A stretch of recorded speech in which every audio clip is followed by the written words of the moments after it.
اعوذ باللہ من الشیطان الرجیم، بسم اللہ الرحمن الرحیم۔ نہج البلاغہ، خطبہ نمبر 175۔ اس خطبے میں امیر کائنات نے حکمین کے سلسلے میں ارشاد فرمایا کہ تمہاری جماعت ہی نے دو شخصوں کے چن لینے کی رائے طے کی تھی، چنانچہ ہم نے ان دونوں سے یہ عہد لے لیا تھا کہ وہ قرآن کے مطابق عمل کریں اور اس سے سر منہ بھی تجاوز نہ کریں، اور ان کی زبانیں اس سے ہمنوا اور ان کے دل اس کے پیرو رہیں، مگر وہ قرآن سے بھٹک گئے اور حق کو چھوڑ بیٹھے، حالانکہ وہ ان کی نگاہوں کے سامنے تھا۔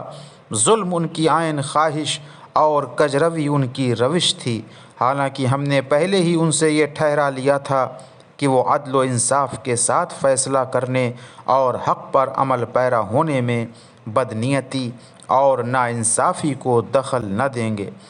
اب جب انہوں نے راہ حق سے انحراف کیا اور طے شدہ قرارداد کے برعکس حکم لگایا تو ہمارے ہاتھوں میں ان کا فیصلہ ٹھکرا دینے کے لیے ایک مضبوط دلیل اور معقول وجہ موجود ہے۔